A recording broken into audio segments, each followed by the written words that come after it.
A graça e a paz de nosso Senhor Jesus Cristo seja com todos nós. Conforme eu tenho falado, nós estamos aqui sempre, estaremos aqui sempre entre as 10 e pouca até 11 e pouca, fazendo uma live e fazendo um vídeo a respeito da nossa leitura bíblica comentada. Estamos lendo o Evangelho de Jesus Cristo, segundo escreve São Marcos. Estamos no capítulo 4, que diz que começa assim: E outra vez começou a ensinar junto do mar, e ajuntou-se a ele grande multidão, de sorte que ele entrou e assentou-se num barco sobre o mar, e toda a multidão estava em terra junto do mar. E ensinava-lhes muitas coisas por parábolas, e lhes dizia na sua doutrina: Ouvi, eis que saiu o semeador a semear. Então Jesus, ele era muito preocupado com o ensino. E como a carta aos Hebreus 13, capítulo 13, versículo 8, diz que Jesus Cristo é o mesmo ontem, hoje e eternamente, ele é preocupado com o ensino. A falta de conhecimento destrói as pessoas. Às vezes nós vemos nas igrejas uma quantidade de pessoas e não se vê um ensino no púlpito para que aquelas pessoas saiam cheias de conhecimento, com o espírito alimentado, porque o que alimenta o espírito é a palavra. E ele começou a falar, aqui no 3, ouvi, eis que saiu o semeador a semear. E aconteceu que, semeando ele, uma parte da semente caiu junto do caminho, e vieram as aves do céu e a comeram. E outra caiu sobre pedregais, onde não havia muita terra, e nasceu logo, porque não tinha terra profunda. Mas saindo o sol, queimou-se, e porque não tinha raiz, secou-se. E outra caiu entre espinhos, e crescendo os espinhos, a sufocaram e não deu fruto. E outra caiu em boa terra e deu fruto, que vingou e cresceu, e um produziu 30, outro 60 e outro 100. E disse-lhes: quem tem ouvidos para ouvir, ouça. Então aqui ele fala de um semeador que saiu a semear, a jogar a semente. Diz que o primeiro grupo de semente caiu junto do caminho, caiu perto do caminho. Quando caiu perto do caminho, as aves dos céus, elas vieram e comeram. Esse primeiro grupo. Segundo grupo, caiu entre pedras, e ali não tinha muita terra, a terra era fraquinha. E aí o que aconteceu? Essa terra, como era fraca, logo brotou, nasceu, mas não tinha terra profunda para que aquela planta, a semente germinasse, gerasse aquela plantinha e fosse alimentada. Então, quando o sol saiu, ela foi queimada, porque não tinha raiz e ela secou. O terceiro grupo caiu entre espinhos, e crescendo os espinhos, a sufocaram e não deram fruto. Um abraço aqui para o Donizete, que está assistindo aqui, Donizete Macedo. 8, e outra caiu em boa terra, é o quarto grupo, e deu fruto, que vingou e cresceu, e um produziu 30, outro 60 e outro 100. 9, e disse-lhes: quem tem ouvidos para ouvir, ouça. E quando se achou o sol, o que estava junto dele com os 12, interrogaram-no acerca da parábola. E ele disse: a vós vos é dado saber os mistérios do reino de Deus, mas aos que estão de fora, todas estas coisas se dizem por parábolas. Parábola é uma ilustração, uma comparação, uma figura. Aquilo ali não aconteceu, mas ele falou daquela maneira, para explicar um fato, um acontecimento, algo, para dar um ensino para a pessoa. E ele diz aqui, 12, para que vendo Vejam e não percebam, e ouvindo, ouçam e não entendam, para que não se convertam e lhes sejam perdoados os pecados. E disse-lhes: não percebeis esta parábola? Como, pois, entendereis todas as parábolas? Então, Jesus, ele não falou diretamente, ele não apresentou o reino dos céus com uma claridade muito grande, porque muitos iriam aceitar por causa dos benefícios, e não por causa dele, por causa de Jesus. Porque muitas vezes a pessoa quer ser abençoado, mas só quem pode abençoar é quem tem bênção. E ninguém pode mais dar bênção do que Deus.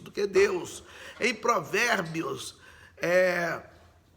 22:10 diz que a bênção de Deus que enriquece e não acrescenta dores.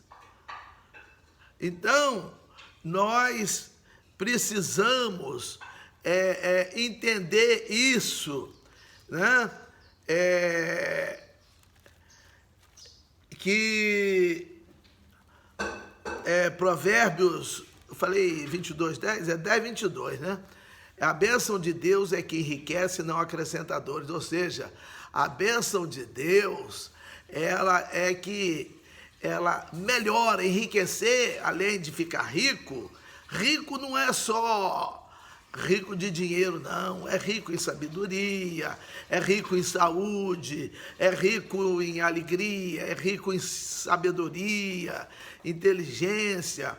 E enriquecer também, o urânio é enriquecido, um texto é enriquecido, enfim, enriquecer quer dizer melhorar. E as melhoras só acontecem na vida da gente através de Deus. 14, ele vai explicar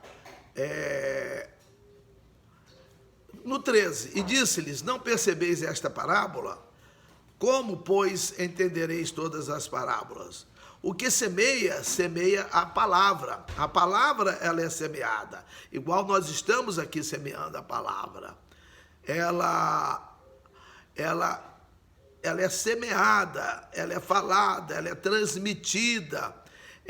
Sai da boca e vai para o ouvido.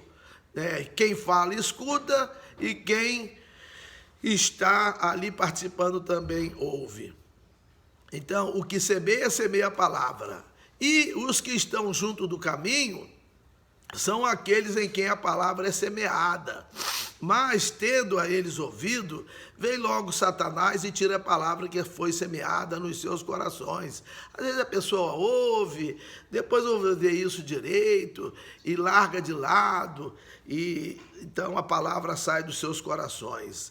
16. E da mesma forma, os que recebem a semente sobre pedregais, os quais, ouvindo a palavra, logo com prazer a recebem. Eles têm prazer de ouvir a palavra, mas não têm raiz, versículo 17, não têm raiz em si mesmos, antes são temporãos.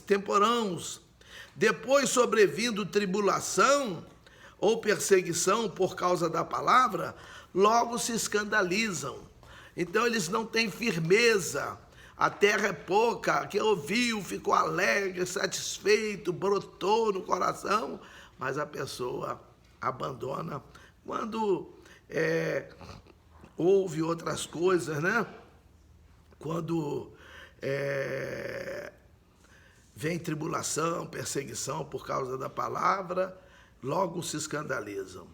18. E outros são os que recebem a semente entre espinhos, os quais ouvem a palavra, mas os cuidados deste mundo, os enganos das riquezas e as ambições de outras coisas, entrando, sufocam a palavra e fica infrutífera.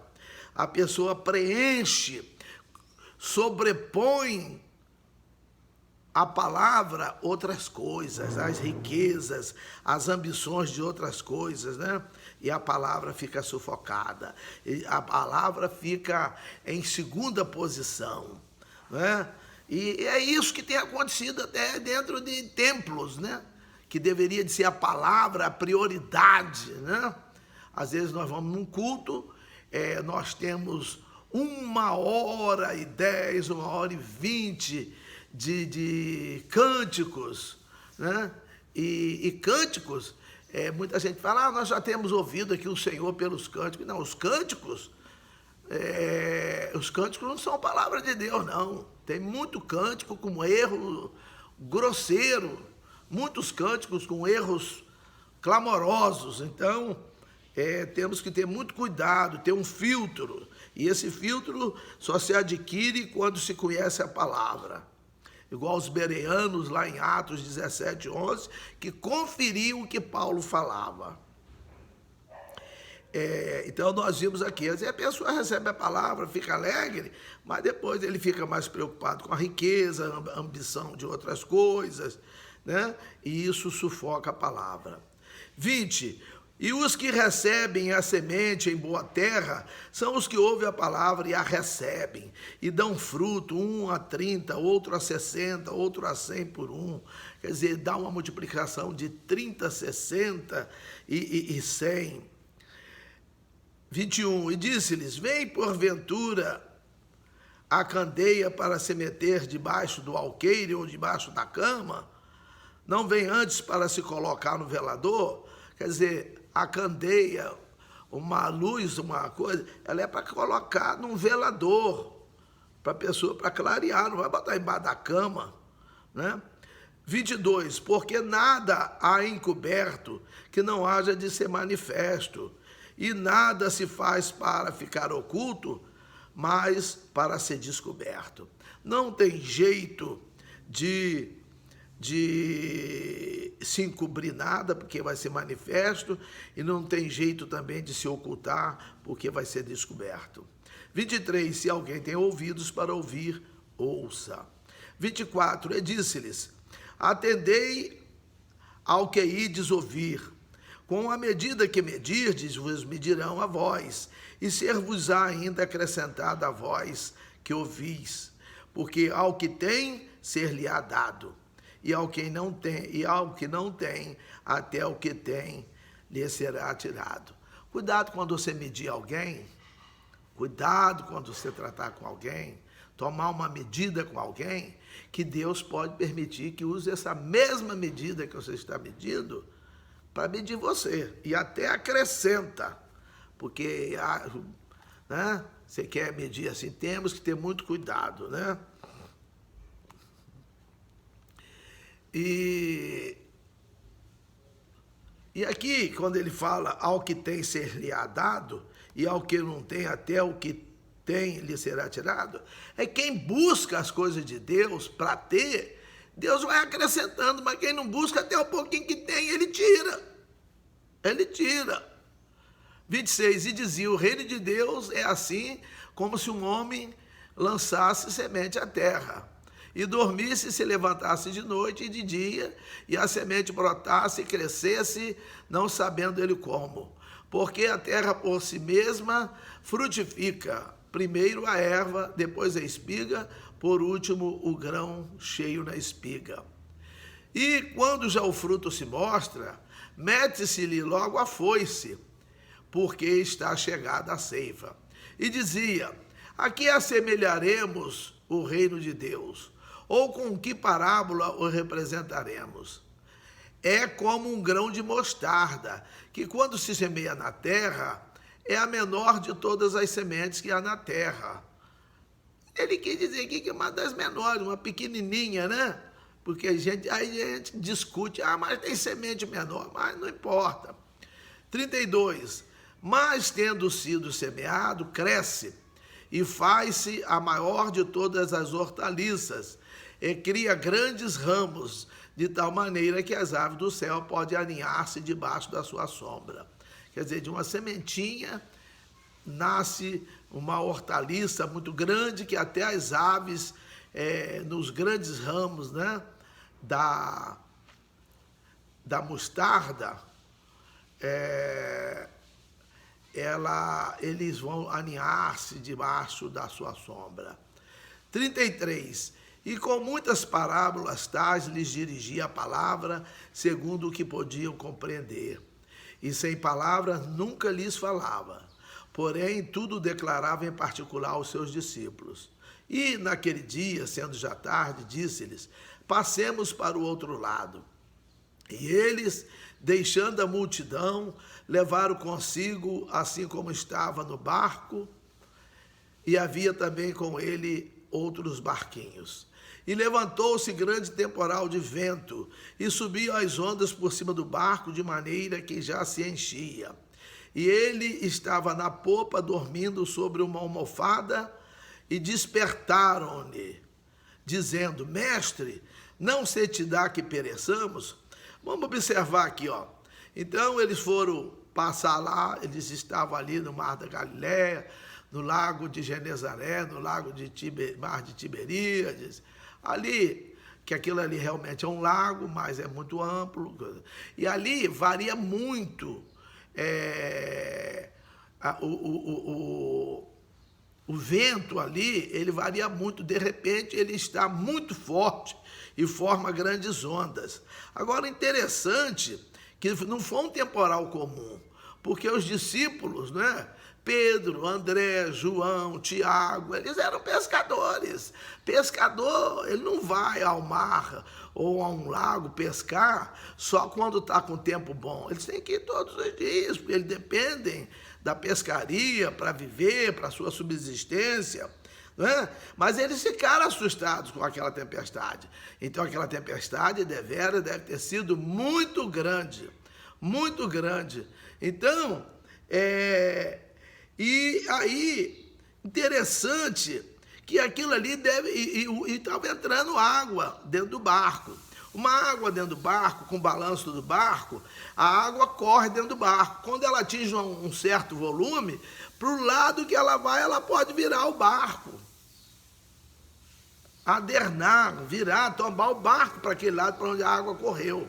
E os discípulos, que eram experientes, estavam apavorados, estavam numa gritaria, correndo, esvaziando o barco, fazendo uma balbúrdia, uma correria, mexe aqui, mexe lá, mexe cá, para poder eles dar um afundar, e estava uma tempestade, né?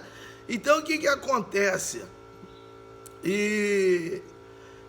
Já era tarde isso, não era cedinho, já era tarde, né? Já devia estar escuro. E aí o que acontece? Jesus estava na popa do barco, na traseira do barco, e ele estava dormindo sobre uma almofada, escreve aqui Marcos, né? Uma almofada. E aí eles foram apavorados procurar Jesus. Mestre, não se te dá que pereçamos? Olha bem, com tudo aquilo, Jesus estava dormindo, porque Jesus era um homem igual a nós, estava cansado, um cansaço tão grande que a gritaria, a correria, o balançar do barco, a água entrando no barco, e a tempestade com barulho, o vento, isso não impediu Jesus de dormir, mostrando ali essa parte humana de Jesus, que ele estava muito cansado, muito cansado. E ele foi despertado, diz o versículo 39, repreendeu o vento e disse ao mar: cala-te, aquieta-te. E o vento se aquietou e houve grande bonança. Aí agora aqui já é algo sobrenatural. Agora aqui já é a parte divina dele. É a parte divina. Que quem que vai dar ordem para o vento, repreender vento, dizer ao mar, cala-te, aquieta, e o vento também se aquietou e houve grande bonança. Então nós vemos aqui 40, e disse-lhes: por que são tão tímidos?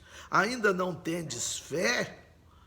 Nós precisamos ter uma fé viva, uma fé atuante, uma fé firme, uma fé sadia, uma fé produtora de obras. Produtora de obras é uma fé que nós não duvidamos, nós cremos, Nós sabemos, temos que ser igual Paulo, em 2 a Timóteo, capítulo 1, versículo 12, por cuja causa também padeço, mas não me envergonho, porque eu estou certo de que em quem eu tenho crido e que Ele é poderoso para guardar o meu depósito até aquele dia. Nós temos que ter uma fé viva assim. E 41, e sentiram um grande temor e diziam uns aos outros, mas quem é este que até o vento e o mar lhe obedecem? Meus irmãos, eles não conheciam Jesus. Eles andavam com Jesus, viam Jesus curar leproso, cego, expulsar demônio, fazer tantas maravilhas, mas eles não conheciam Jesus ainda. Então, nós temos que atentar para isso aqui, ó, né? Mas quem é este que até o vento e o mar lhe obedecem? Figurativamente, nós podemos falar que o vento desse mundo, ele quer nos derrubar. O mar, ele quer nos afogar. Mas, se nós estivermos edificados sobre a rocha que é Jesus, nem o vento nem o mar poderão fazer nada. Em Isaías 43, 2, ele diz, quando passares pelas águas, estarei contigo. Quando pelos rios, eles não te submergirão. Quando passares pelo fogo, não te queimarás, nem a chama arderá em ti. Eu sei que eu estou sendo bloqueado. As lives, já fiz live que quando eu acabei tinha 1000 e tantas visualizações. Vídeos que chegavam a 1000 rapidinho, mas hoje não tem chegado. Eu não sei obra de que é isso, mas Deus sabe. E aqui nós lemos que não há nada encoberto que não haja de ser revelado, nem nada oculto que não haja de ser sabido. Mas maior é aquele que manda o vento se aquietar, que repreende o vento, que fala para o mar, cala-te, aquieta-te, e certamente isto Ele fará. Nós esperamos e confiamos nele. Que o Senhor continue abençoando-nos, dando-nos uma sequência de semana com muita paz, em nome de Jesus. Amém.